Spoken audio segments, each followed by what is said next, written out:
Stephen Cooley, and welcome to Stephen Cooley Real Estate Show. We've got beautiful homes for sale in your area. We've got all the homes available on the web, so visit us there at stephencooley.com.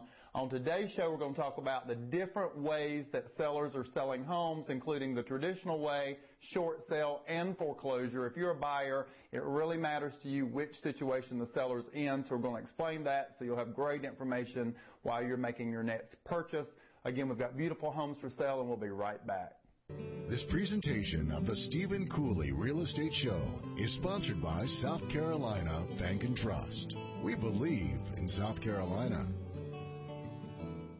Hello, I'm Stephen Cooley, and welcome to the Stephen Cooley Real Estate Show. I'm really excited to have Dale on the show today. As everyone knows, Dale's one of the buyer's agents here on the Stephen Cooley Real Estate team. And we're there. Dale, let's talk about there's tons of homes out there on the market. Mm-hmm. And traditionally in the past, all of them were for sale by sellers. All of the sellers owed less than the homes were selling for. Right. And we didn't have any worry of short sales and foreclosures. So now there's multiple types of situations out there for sale. Mm-hmm. These really affect the buyer. The time frame the buyer's buying in, if the buyer's actually even going to be able to buy the home. And so we thought we would explain today the different types of homes out there for sale and what all these mean. Certainly.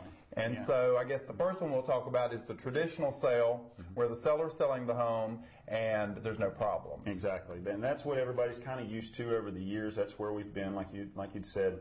Seller has no distress. They don't really need to sell. They want to sell. And they're not any sort of financial difficulty.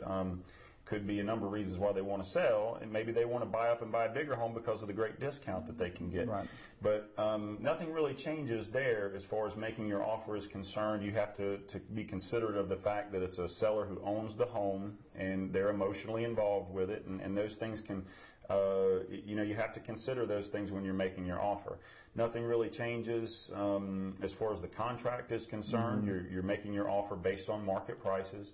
And then part of the contract is in South Carolina, there's a section in there about inspection and repairs. And with a normal sale, you have your inspection done, and then you make a repair request of the seller.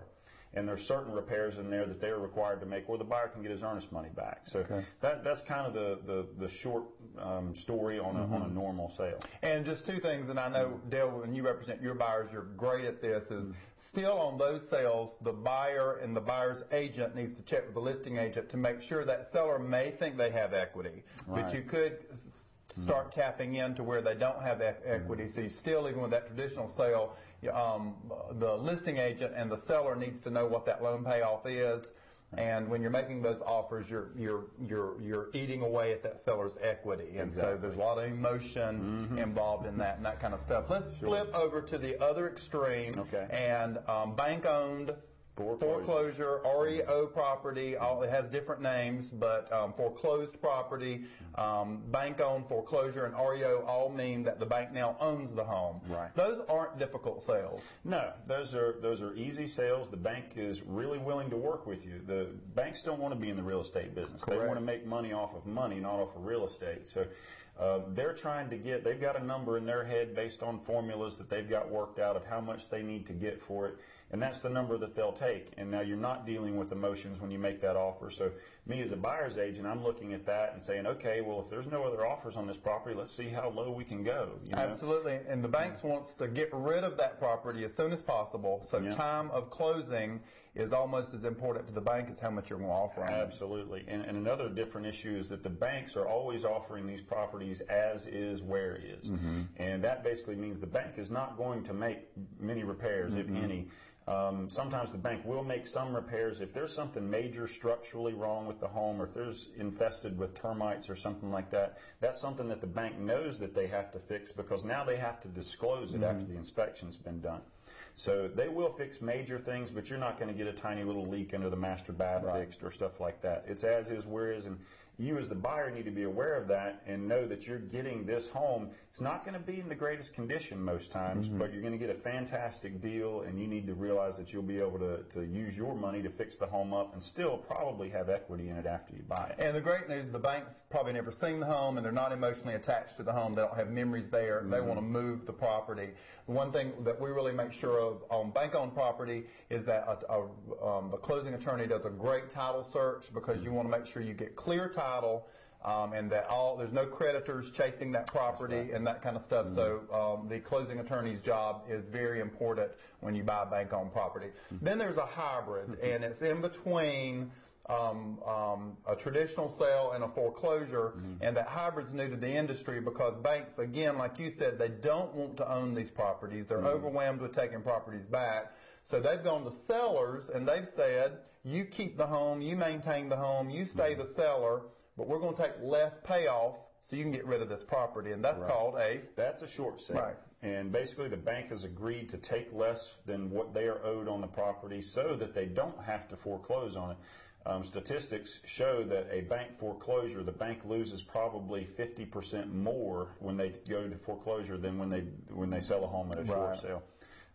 When you as a buyer or as a consumer, you're still making an offer to the seller. The seller makes the initial yes or no on what you offer to them.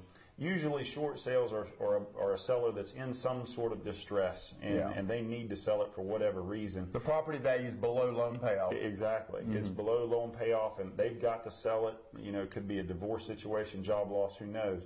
But so the seller makes the initial approval of your buyer's offer, okay, and then it has to go to the bank for their approval.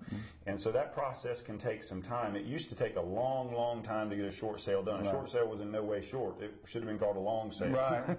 But last year they made some changes with legislation that has shortened the process, put some regulations on the time that a bank has to respond to these offers. And so the time frame has shortened up considerably.